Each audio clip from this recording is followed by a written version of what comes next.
Hi, Zeus here. I had a great start to season 33 of Warships. I reached global number 208 in the first few hours and also number 31 on the US leaderboard. And I want to show you how I did it and my tech tree.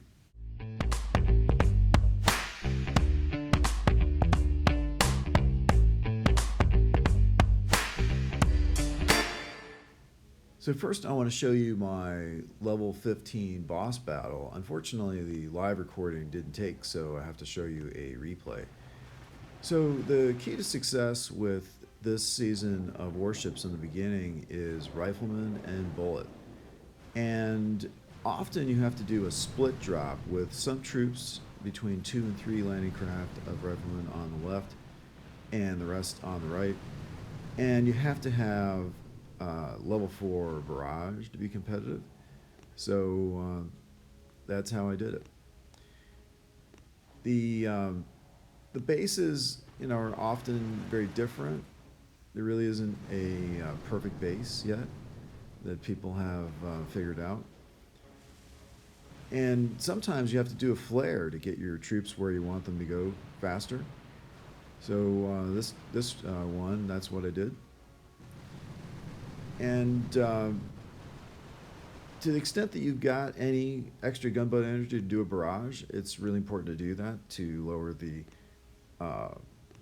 time to beating your opponent's base. And also at the very end, it's really important that you hit power drink for your bullet, because that's going to give an extra boost right at the end, maybe chop a second off your final time.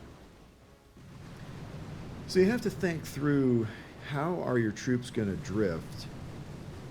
And once you have that figured out, you have to bar the fourth engine that isn't where your troops are going to drift, at least fastest. So here's an example of an opponent that actually beat by 1 second who was using warriors. And you'd think, gosh, warriors have to be faster than riflemen. But as we saw in the last season, in the beginning, it's not really necessarily true.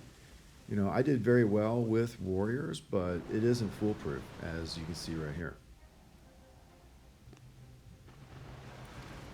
Sometimes you have to put all of your troops on the right side, and that's what I did here.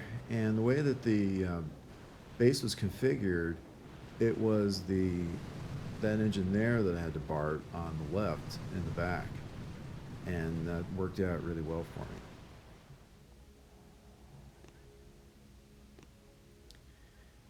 Here's an example of beating a 3-engine base, and this guy was far up on the leaderboard when he showed up on my in combat with me. And it really wasn't a fair fight, but I want to give you a sense of how fast you can beat a 3-engine base.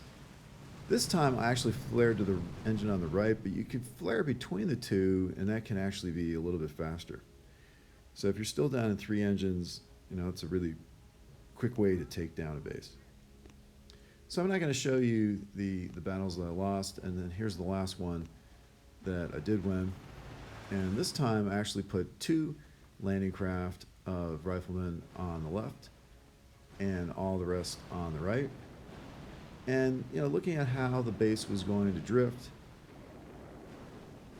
I figure that the engine on the left there in the rear would be the last one that I would get to, and I was right. Now here is the tech tree that I'm using. The gunboat is on level 3, cannons on level 4, the mines are not unlocked, bullets on level 1, the flares on level 3. That's all you need for now. The barrage is level 4, that's all you want. And I've gone quickly down the path. Mortars are on level 4. Warriors are not unlocked. The Zookas are on level 4. I probably shouldn't have done that, but I sort of want to have an insurance policy in case Zookas turned out to be important on some bases.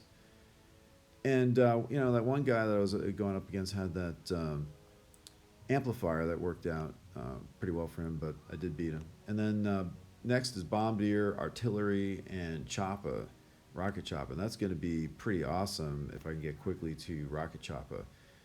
And of course, the shock blinds will slow down warriors or riflemen or anything else that's not in the air. So anyway, this is the plan, and I'm looking forward to that. And of course, in 5 engines, it's going to be Seekerville. So anyway, I hope you enjoyed the video, and if you did, please give this video a like and subscribe to our channel if you haven't already. And thanks as always to Hercules for help with the video editing.